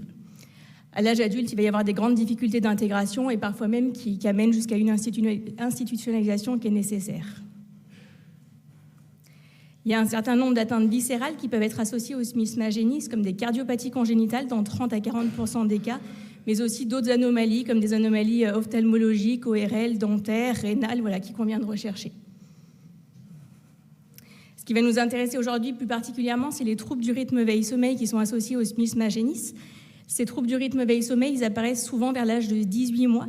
Ils sont caractérisés par un début de sommeil précoce, des difficultés de maintien de sommeil avec des éveils nocturnes qui sont fréquents et particulièrement longs, et des réveils le matin très tôt. En journée, c'est des enfants qui vont avoir besoin de faire un certain nombre de siestes et qui vont avoir une somnolence diurne excessive qui va persister. Pour faire vraiment très schématique, c'est des enfants qui vont avoir tendance à dormir la journée, à être réveillés la nuit, avec toutes les conséquences que ça va impliquer en termes de sécurité la nuit, et du coup des familles qui sont des fois contraintes de les faire dormir dans ces lits tentes qu'on voit là-haut, pour éviter vraiment qu'ils se mettent en danger sur leur réveil nocturne. Et ces troubles du rythme veille-sommeil sont liés à un décalage, même une inversion de sécrétion de mélatonine, comme Carmen l'a dit tout à l'heure. Donc la mélatonine, normalement, elle est sécrétée, c'est la courbe en bleu, avec un pic de sécrétion nocturne en plein milieu de la nuit, vers 3h30 du matin, ce qui va vous permettre de consolider votre sommeil. Et dans le Smith-Magenis, on a un décalage qui va être quasiment pathognomonique de cette pathologie-là, avec un pic de sécrétion diurne qui est totalement anormal à midi. Et ce décalage de sécrétion de mélatonine, il va expliquer les troubles du rythme veille-sommeil chez ces enfants-là. Et il va expliquer aussi un certain nombre de troubles du comportement qui sont liés au Smith-Magenis. Et ça, c'est une étude d'Hélène Deller-Schneider qui a beaucoup travaillé sur le sujet et qui met en évidence une corrélation entre les troubles du comportement du Smith-Magenis et les taux de sécrétion de mélatonine au cours du nictémère.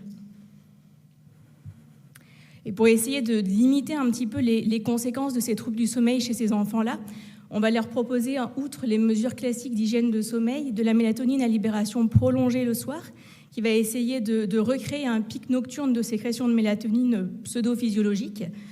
Donc on la donne le soir au moment du coucher. Et à l'inverse, des bêta-bloquants le matin, souvent à 10 mg kg.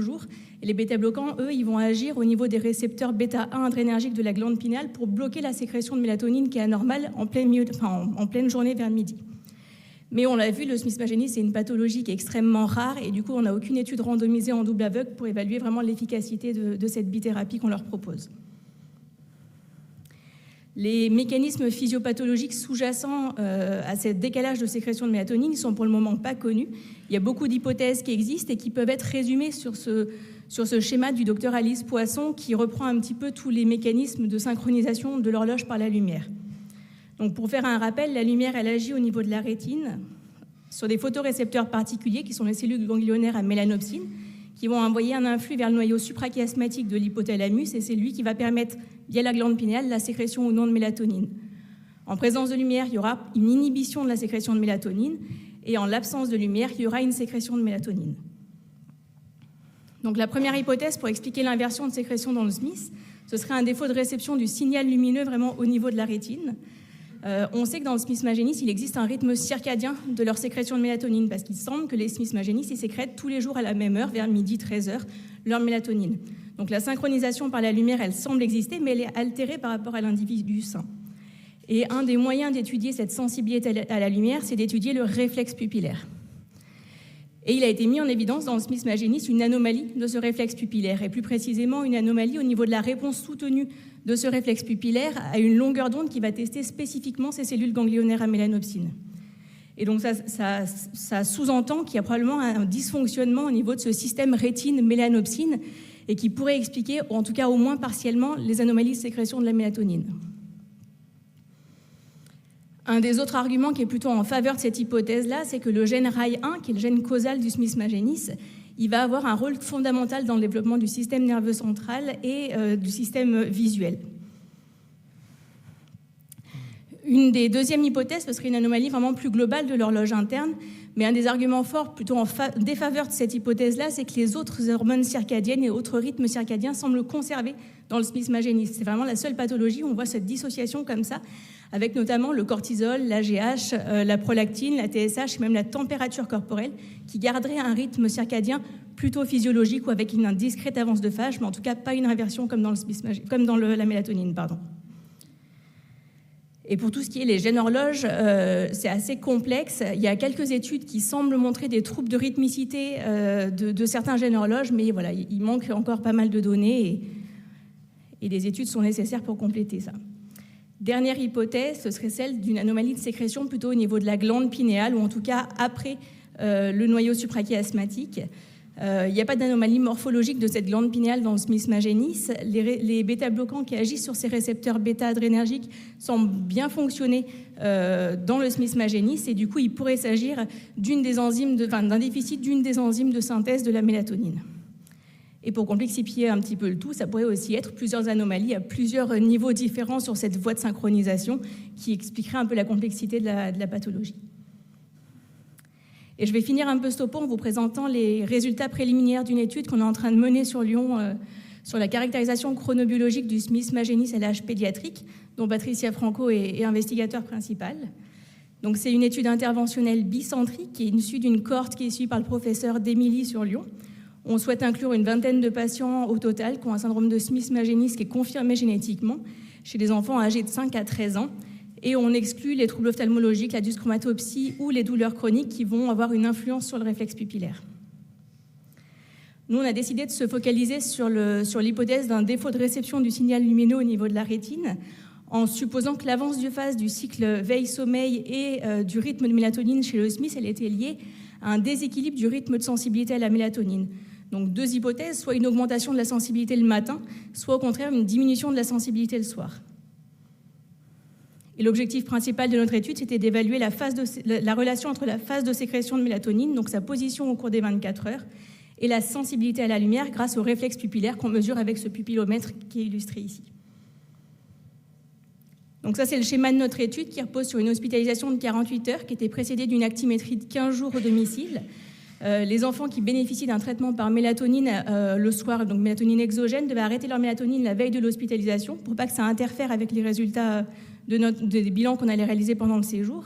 Mais les autres traitements, les bêta-bloquants en particulier, étaient poursuivis. Et durant l'hospitalisation de 48 heures, il y avait un certain nombre de questionnaires qui étaient réalisés, une polysomnographie qui était suivie d'un holter et différentes mesures. Donc toutes les 2 heures pendant les périodes d'éveil de l'enfant, que ce soit des éveils diurnes ou nocturnes, on réalisait des mesures salivaires de mélatonine, de cortisol et de réflexe pupillaire. Donc on a pour le moment inclus 18 enfants, 10 filles et 8 garçons âgés de 6 à 13 ans avec une médiane de 11 ans. La plupart étaient en IME et en ULIS avec une déficience légère à modérée, 2 seulement en milieu ordinaire mais avec des grosses difficultés d'apprentissage. 17 des 18 enfants étaient sous mélatonine exogène le soir au moment du coucher, 4 seulement sur bêta-bloquant et 6 sous psychostimulants. Donc pour ce qui est des résultats de l'étude, les différents questionnaires ont permis de mettre en évidence que malgré le traitement qu'on proposait à ces enfants-là, il persistait une somnolence diurne excessive chez 44 à 72% d'entre eux, une insomnie chez la moitié de notre cohorte, qui était une insomnie de maintien de sommeil, on va le revoir, des troubles respiratoires du sommeil chez 22%, et la plupart des enfants avaient un chronotype qui était matinal, d'autres intermédiaires, mais en tout cas pas de chronotype du soir, ce qui va bien avec l'hypothèse d'une avance de phase dans ce syndrome.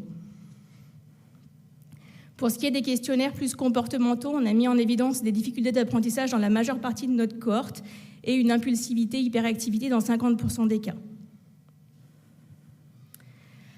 Ensuite, les données de l'actimétrie. Donc, l'actimétrie a été réalisée au domicile sous traitement habituel pendant une quinzaine de jours avant l'hospitalisation et les enfants arrêtaient leur mélatonine la veille de l'hospitalisation. Elle mettait en évidence des temps de sommeil totaux qui étaient trop courts pour l'âge, avec 7h30 de sommeil en médiane, contre des valeurs conseillées de 9 à 11 heures d'après la Sleep Foundation. Et quand on compare les nuits avec et les nuits sans mélatonine, on se rend compte que la mélatonine, elle semble quand même améliorer la qualité de sommeil en diminuant les temps d'éveil nocturne. Et ça, c'est bien illustré dans l'actimétrie que je vous ai mis ici, qui est l'actimétrie d'une des patientes de l'étude, une petite fille de 12 ans. Vous avez les 5 nuits avant l'hospitalisation. On voit les 4 premières nuits sous traitement habituel par mélatonine. Elle a des horaires de coucher et de lever qui sont globalement régulières, avec une qualité de sommeil qui a l'air plutôt bonne. Et par contre, la dernière nuit, donc avant l'hospitalisation, elle arrête sa mélatonine exogène, la réapparition, en tout cas la présence d'un gros réveil nocturne en deuxième partie de nuit qui est particulièrement long. On a réalisé ensuite, pendant la première nuit d'hospitalisation, une polysomnographie chez 17 des patients. Il y en a un pour qui les troubles du comportement étaient majeurs et on n'a pas pu réaliser l'examen. Cette polysomnographie, elle mettait en évidence des temps de sommeil totaux qui étaient trop courts, avec une médiane de sommeil de 6h40, une efficacité de sommeil qui était effondrée à 70%, avec une fragmentation de sommeil qui était liée à des nombreux réveils nocturnes, et des réveils nocturnes qui sont particulièrement longs dans cette pathologie-là. Les différents stades de sommeil étaient globalement respectés. Il y avait une petite surreprésentation du N1, mais probablement liée à la fragmentation de sommeil, et une petite sous-représentation du SP, ce qui est classiquement décrit dans la littérature dans le Smith. On a mis en évidence également chez un tiers de nos sujets des foyers épileptiformes sur leurs EEG, ce qui est également connu de la littérature, mais ils n'avaient pas d'antécédent de crise convulsive, mais quand même un risque du coup épileptique. Et chez plus de la moitié de nos patients, un syndrome d'apnée du sommeil. Ce syndrome d'apnée du sommeil il était le plus souvent léger. Il y a eu 2 cas sévères et ce syndrome d'apnée du sommeil il peut être multifactoriel dans le smith-magenis, mais il va être aggravé par l'obésité et par l'hypotonie qu'on retrouve classiquement dans le syndrome. Quand on regarde maintenant les variations hormonales salivaires qu'on avait chez nos enfants, donc je vous ai dit, on a fait les prélèvements toutes les 2 heures pendant les périodes d'activité, on a une dizaine de points environ par enfant. Quand on regarde la mélatonine, notre étude semble confirmer le décalage de sécrétion de mélatonine avec un pic de sécrétion de mélatonine qui est totalement anormal, qui est diurne vers 13h30 à peu près. Et quand on extrait les 4 enfants qui avaient des bêta-bloquants, je vous ai dit, les bêta-bloquants, ils sont là pour inhiber le pic de sécrétion diurne anormal. On se rend compte que les 2 enfants du bas avaient une sécrétion de mélatonine qui était plutôt physiologique, avec un pic en tout cas nocturne. Celui-ci, qui a un pic de sécrétion de mélatonine en fin de matinée, avait en fait des posologies de bêta-bloquants qui étaient bien inférieures aux 10 mg kg qui sont classiquement donnés dans cette pathologie-là. Et celui-ci, qui a plutôt un pic au milieu début de nuit, il y a probablement eu un biais de mesure parce que les prélèvements salivaires qui étaient réalisés au moment des réveils nocturnes n'avaient pas assez de salive pour qu'on puisse faire les dosages. Donc on a deux dosages qui manquent chez cet enfant-là. Pour ce qui est maintenant du cortisol, on a un pic de sécrétion de cortisol qui était le matin, donc au moment du réveil vers 7h30, et un nadir de sécrétion de cortisol plutôt en fin de journée vers 19h, donc ce qui confirme qu'il ne semble pas y avoir d'altération du rythme de sécrétion de cortisol dans cette pathologie-là, ce qui est aussi bien en accord avec la littérature et ce qui va du coup plutôt à l'encontre d'une anomalie globale de l'horloge. Et toutes les données sur la sensibilité, elles sont en cours d'analyse, donc toutes les données de diamètre pupillaire et de réflexe pupillaire, puis on a hâte de vous les présenter sur un prochain topo. Donc pour conclure, le syndrome de Smith-Magenis, c'est vraiment un modèle unique d'inversion du cycle de sécrétion de mélatonine sans inversion des autres paramètres du rythme circadien.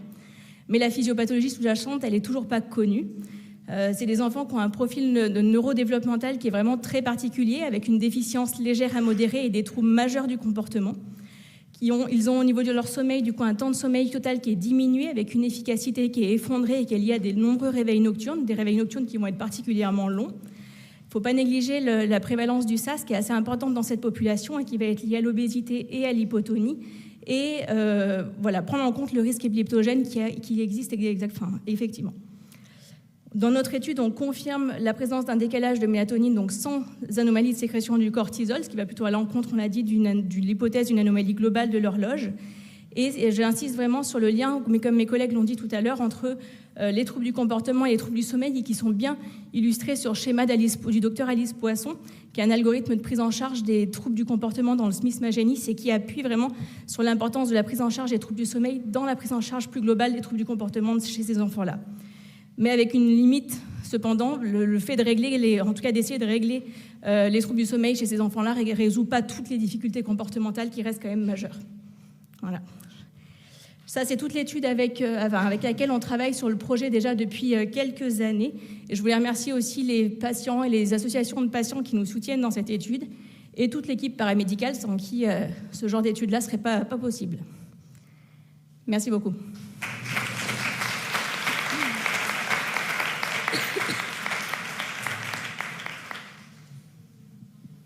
Merci Marion. Sujet, maladie rare, mais extrêmement intéressant au niveau du modèle. Et puis, de toute façon, il faut prendre en charge ces patients parce qu'ils sont quand même très compliqués. Est-ce qu'il y a des questions dans la salle? Oui. Déjà, vraiment dire, je suis impressionnée par les données. Merci beaucoup parce qu'on attendait des réplications de ce qu'Hélène de Lercédé avait montré et de le faire de manière beaucoup plus fine aussi, comme tu l'as fait. C'est tellement difficile d'enregistrer ces enfants, donc rien que pour ça, bravo à l'équipe lyonnaise déjà. Et on attend vraiment avec impatience les prochaines données parce que c'est vrai qu'il n'y a pas beaucoup de modèles de désalignement circadien parce que le Smith-Magenis, en termes d'inversion de rythme, c'est très bien publié, mais je pense qu'il faut s'axer sur le désalignement circadien et voir un peu les effets. Donc vraiment, c'est super ce que vous avez pu montrer. Mais je trouve en pratique clinique, les troubles du sommeil restent très difficiles à traiter. On se trouve quand même beaucoup avec une multitude de traitements combinés. On commence avec un puis un autre, enfin, associant la mélatonine, les bêta-bloquants, le méthylphénidate la journée, etc. C'est pas simple, je trouve. Hein. Donc peut-être ça va nous faire avancer. Je pense que sur l'ensemble des 3 talks, on voit l'importance de la mélatonine et de la façon dont on peut l'utiliser, et aussi du retentissement sur les troubles du comportement. Alors là, dans Smith-Magenis, on voit qu'il y a des limites. C'est quand même des troubles du comportement gravissimes. Peut-être qu'on est obligé d'utiliser d'autres thérapeutiques pour que l'enfant ne se mette pas en danger déjà, qu'il ne soit pas auto-agressif, aussi dans certaines formes d'autisme. Mais on voit qu'on a quand même un socle commun avec la mélatonine. Et peut-être la question que j'avais, c'est sur l'aspect neuroprotecteur de la mélatonine. Ça a été dit ce matin. Je ne sais pas si vous avez des données là-dessus qui rassurent un peu tout le monde sur les durées d'utilisation de la mélatonine, que ce soit dans les différents troubles dont on a parlé. Peut-être dans le TDAH, on doit encore progresser, Mais c'est intéressant de voir que s'il y a un retard de phase, on peut peut-être utiliser des mélatonines à libération immédiate. Dans l'autisme, peut-être des prolongés. Dans le Smith Magenis, encore d'autres formulations associées au bêta-bloquant ou autres. Donc on a vraiment tout un panel de prescriptions et peut-être des stratégies thérapeutiques qui vont s'affiner au cours du temps. Et peut-être qu'en traitant d'abord le sommeil, on éviterait de traiter aussi la partie diurne. Et ça, c'est un enjeu, je pense, pour nous, les somnologues, de voir si c'est pas en traitant le sommeil d'abord qu'on va peut-être éviter de mettre des produits dans la journée. Est-ce qu'il y a d'autres questions dans la salle? Non? Et toi, il n'y a pas de questions dans le chat? Ah, il y a une question. Si, je crois.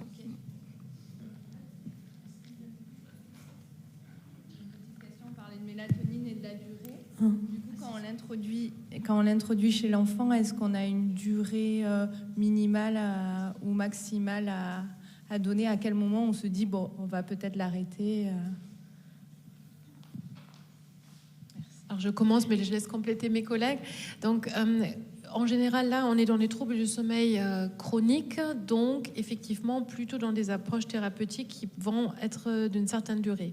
Ce qu'on sait aujourd'hui, c'est que jusqu'à 2 ans d'études, parce que l'étude la plus longue a été menée sur 2 ans, on a des effets secondaires tout à fait attendus, la somnolence évidemment, donc il faut qu'on dose surtout la libération prolongée pas trop haut, sinon on a une somnolence le matin qui va apparaître. On a des céphalées qui sont un peu plus fréquents, parfois des parasomnies un peu plus fréquents, mais globalement ce sont des effets secondaires qui sont relativement légers par rapport à plein d'autres produits qu'on a, donc le bénéfice-risque est en général bon. Et on peut donner ces traitements sur une durée de 2 ans, comme c'est montré, en tout cas pour le TSA, sans qu'il y ait un échappement thérapeutique. Voilà. Mais en pratique clinique, nous, c'était un peu un consensus qu'on avait en 2017 de la Société française de la SFRMS. On a dit au moins une fois par an, on essaye d'arrêter le traitement pendant 1 mois. Ça permet à nouveau, comme on est vraiment chez un enfant en plein développement, de réévaluer en fait la symptomatologie sous-jacente. Bien sûr, si après 2 semaines c'est catastrophique et plus personne ne dort dans la famille, à ce moment-là, c'est bien une preuve qu'il faut encore le molécule, on le réintroduit. Mais parfois, on s'aperçoit que quand même progressivement avec l'âge, les choses peuvent aussi évoluer. Parfois aussi, le fait qu'il y avait un traitement, ça a permis de mettre des approches comportementales mieux en place finalement, et que ça suffit finalement à la fin pour tenir un rythme, voilà. Mais une fois par an d'interrompre, ça paraît bien. Et on ne sait pas, au-delà de 2 ans, on n'a pas de données. Maintenant, il faut se dire, aux États-Unis, on l'achète en magasin, sans aucune ordonnance. Des millions d'Américains prennent ce produit. C'est un peu ce qu'on dit toujours. Donc, il ne semble pas y avoir d'effets sévères, mais on a plein de choses qu'on ne sait pas, les analyses sur les sécrétions hormonales endogènes, etc. Donc, un petit bémol, mais il faut informer la famille qu'on ne sait pas plus que ça, et c'est une décision qu'il faut prendre conjointement avec la famille. Je ne sais pas si tu fais pas. Non, j'avais pas de chose de plus à ajouter. Nous, les Smiths sont très réticents à arrêter la mélatonine. Hein. Il faut imaginer que c'est comme des enfants de 3 mois qui font pas encore leur nuit. Et du coup, les parents, généralement, refusent. Voilà, là, pour l'étude, on a réussi à leur faire arrêter le temps de l'étude. Mais voilà, ils tiennent vraiment à la mélatonine, les parents. Et voilà, c'est ce qui nous confirme vraiment que ça marche, hein, que la mélatonine a un effet sur leur sommeil. Mais si on a un effet bénéfique et neuroprotecteur, et je crois que c'est là-dessus qu'il faut qu'on regarde, on n'a pas forcément intérêt à l'arrêter. Pourquoi vouloir l'arrêter si ça améliore le neurodéveloppement? Et c'est un peu ce qu'on a montré, et c'est ce que les données qu'il y a eu ce matin. Donc probablement, il faut progresser aussi là. Et peut-être dire quand même que depuis la mélatonine, il y a beaucoup moins de produits sédatifs qui étaient très délétères chez les enfants. C'est-à-dire qu'on ne voit plus prescrire des neuroleptiques et autres produits qui étaient beaucoup plus agressifs. Donc évidemment, on doit apprendre à la manier mieux, sur les durées en particulier, et aussi comment l'arrêter. C'est vrai qu'on n'est pas très clair, mais on est avec un produit qui est plutôt protecteur. Est-ce qu'il y a d'autres questions dans la salle? Non, j'allais quand même vous dire qu'avec l'effort collectif, on a quand même monté une RCP nationale en visio sur les troubles du sommeil des enfants et des adultes avec des troubles du neurodéveloppement. Donc si vous avez des questions au niveau des cas de vos patients, présenter des cas cliniques, n'hésitez pas. C'est une fois tous les 3 mois et c'est sur la plateforme Rofim. Voilà. Un grand merci. Merci pour votre attention. Merci aux orateurs et merci d'être restés jusqu'à la fin. Au revoir.